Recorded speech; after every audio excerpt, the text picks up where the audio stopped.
الشیطان بسم اللہ الرحمن الرحیم الحمدللہ رب العالمین والصلاة والسلام علی اشرف الانبیاء والمرسلین محمد وآلہ الطاہرین اما بعد فقد قال امام علی علیہ السلام اذا اقبلت الدنیا علی احد اعارت ہو محاسن غیرہ، جب دنیا کسی کی طرف اپنی نعمتوں کو لے کر بڑھتی ہے تو دوسروں کی خوبیاں بھی اس کے حوالے کر دیتی ہے۔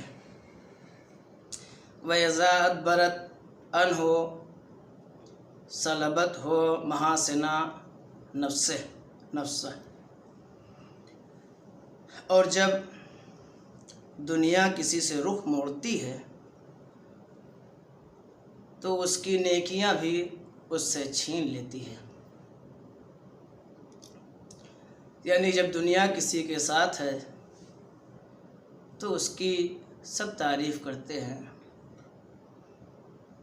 اس کے ساتھ سبھی ہوتا ہے، اس کے چاہنے والے زیادہ ہوتے ہیں۔ وہ کوئی کام بھی کرتا ہے تو ہر ایک انسان تعریف کرتا ہے، اور دوسروں کی خوبیاں بھی اسی سے لوگ منسوب کر دیتے ہیں۔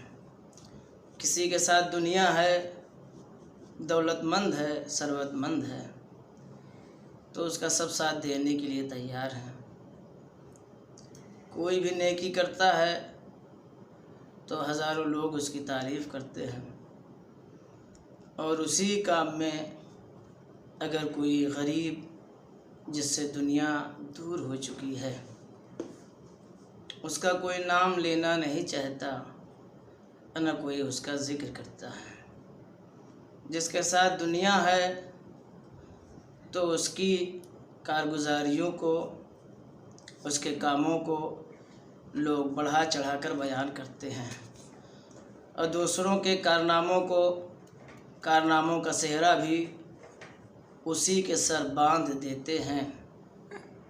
مثال کے طور پر اگر کوئی نیک کام صاحب دنیا انجام دیتا ہے، اسی کام میں وہ جس سے دنیا چھن چکی ہے، دنیا نے اس سے رخ موڑ لیا ہے، وہ غریب ہو چکا ہے، وہ بھی اسی کام میں بڑھ چڑھ کر حصہ لیتا ہے اپنی حیثیت کے اعتبار سے، لیکن اس کا نام کوئی نہیں لیتا، اس کی نیکیوں کا کوئی ذکر نہیں کرتا۔ لیکن جس کی طرف دنیا نے رخ کیا ہے، ہر ایک انسان اس کی تعریف کرتا ہے، اور دوسروں کی خوبیاں بھی اسی کے حوالے کر دیتا ہے۔ بلکہ دوسرے جملوں میں یہ کہا جائے، دوسرے الفاظ میں بلکہ تعبیر یہ دی جائے، صاحب دنیا اور جس سے دنیا نے رخ موڑ لیا ہے، اس کی تعبیر اس طرح سے کی جائے کہ اس کی طرف دنیا نے رخ کیا ہے، اس کے بے عیب اگر ہے، عیب دار بھی ہے، تو اسے بے عیب سمجھا جاتا ہے، اور جس سے دنیا نے رخ موڑ لیا ہے وہ بے عیب دار ہے، اسے عیب دار سمجھا جائے گا۔ دنیا عیب دار کو بے عیب بنا دیتی ہے، اور بے عیب کو عیب دار بنا دیتی ہے۔ اس لیے جب صاحب دنیا ہے تو دنیا کی جو اولاد ہیں، امام علی علیہ السلام نے دوسری طرف دوسرے نہج البلاغہ میں دوسری جگہ پر ان لوگوں کے سلسلے میں بیان کیا ہے۔ وہ لوگ جو دنیا دار ہیں، اور وہ لوگ جو دنیا دار کی تعریف کرتے ہیں، دنیا دار کے کارناموں کو بڑھا چڑھا کر بیان کرتے ہیں، جن کی طرف دنیا نے رخ موڑ لیا ہے ان کا ساتھ دیتے ہیں، ان کی غلطیوں کو بھی، ان کے عیبوں کو بھی جو ہے تعریف میں بیان کرتے ہیں، اور عیب شمار نہیں کرتے ہیں، ان کے گناہوں کو بھی گناہ نہیں جانتے ہیں، ان کے جرموں کو بھی جرم نہیں شمار کرتے ہیں، بلکہ ان کی تعریف کرتے ہیں۔ ایسے لوگوں کے لیے امام نے بیان کیا، کہا کہ دنیا کی بھی اولاد ہیں اور آخرت کی بھی اولاد ہیں۔ آخرت کی جو اولاد ہوتے ہیں وہ حق بولتے ہیں، وہ آخرت کے بارے میں ہمیشہ سوچا کرتے ہیں۔ اس لیے امام فرماتے ہیں وَلِكُلِّ مِنْهُمَا بَنُونَ، کہ دونوں کی اولادیں ہیں، دنیا کی بھی اولاد اور آخرت کی بھی اولاد ہیں۔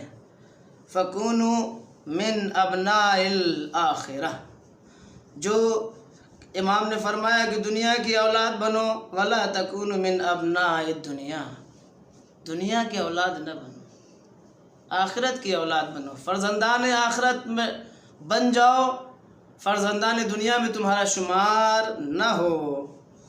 پھر اس کے بعد امام ارشاد فرماتے ہیں فَإِنَّ كُلَّ وَلَدٍ سَيُلْحَقُ بِأُمِّهِ يَوْمَ الْقِيَامَةِ، کہ قیامت کے دن ہر انسان اپنی ماں سے ملحق کیا جائے گا، ہر ولد، ہر بیٹا اپنی ماں کے ساتھ ملحق کیا جائے گا قیامت کے دن۔ قیامت کے دن ماں کے ساتھ بلایا جائے گا، باپ کے ساتھ نہیں۔ دنیا میں باپ کے ساتھ لوگوں کو یاد کیا جاتا ہے، فلاں ابن فلاں، فلاں کا بیٹا، لیکن آخرت میں باپ کے ساتھ نہیں بلایا جائے گا، باپ کا ذکر نہیں ہے، ماں کا ذکر ہے۔ ماں سے کیوں تعبیر کیا گیا ہے؟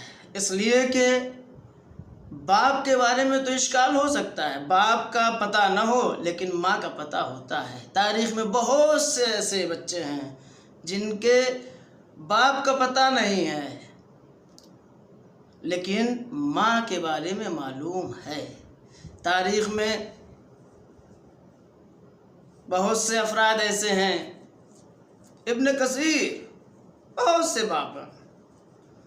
تاریخ میں آپ سنتے ہوں گے، آپ نے پڑھا ہوگا، تاریخ میں یہ ہے کہ بہت سے لوگ ہیں جن کے باپ کا پتہ نہیں ہوتا، ماں کا معلوم ہے، لیکن قیامت میں یہ دنیا کا دستور ہے، دنیا میں باپ کے ساتھ، لیکن آخرت میں ایسا نہیں ہوگا۔ امام فرماتے ہیں کہ فَإِنَّ كُلَّ وَلَدٍ سَيُلْحَقُ بِأُمِّهِ یوم القیامہ، قیامت میں ماں کے ساتھ بلایا جائے گا، ماں کے ساتھ بلایا جائے گا۔ تو اولاد جو آخرت کی اولاد ہوگا اسے ان کی ماؤں کے ساتھ بلایا جائے گا، لیکن جو دنیا کی اولاد ہوں گے آخرت میں ان کی ماں تو پیچھے رہ چکی ہوں گی۔ ماں کو دنیا بنایا تھا، دنیا طلب تھے، ماں کی آغوش میں پرورش پائے تھے، دنیا کے بارے میں سوچ رہے تھے، ماں دنیا تھی، اس لیے ماں تو رہ گئی۔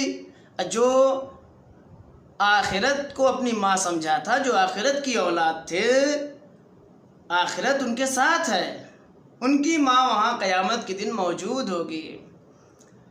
یہ جو دنیا والے ہیں یہ بن ماں کے ہوں گے، یہ یتیم ہوں گے، لاوارث ہوں گے، ان کا کوئی سہارا نہیں ہوگا، لیکن جو آخرت والے ہیں وہ کامیاب ہوں گے۔ اسی لیے امام نے اس کے بعد ارشاد فرمایا وَإِنَّ الْيَوْمَ عَمَلٌ وَلَا حِسَابٌ وَغَدًا حِسَابًا وَلَا عَمَلًا، آج کا دن عمل کا دن ہے، حساب کا نہیں، اور کل کا دن حساب کا دن ہوگا، عمل کا نہیں۔ یعنی دنیا میں عمل کر ڈالو، یہاں حساب نہیں ہونے والا، آخرت میں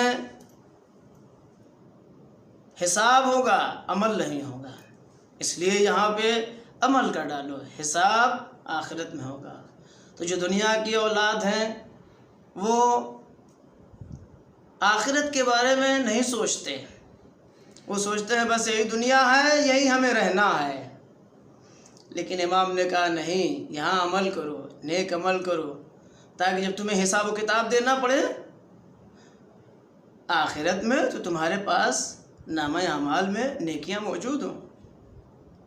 لیکن جو دنیا کے فرزندان ہوتے ہیں وہ آخرت کے بارے میں نہیں سوچتے، وہ صرف دنیا کے بارے میں سوچتے ہیں۔ لیکن جو آخرت کے فرزندان ہیں، فرزندان آخرت ہیں، وہ آخرت کے بارے میں سوچتے ہیں، اس لیے کہ آخرت میں حساب ہوگا، ولا عمل، عمل نہیں ہوگا۔ ربنا تقبل منا انک انت السمیع العلیم۔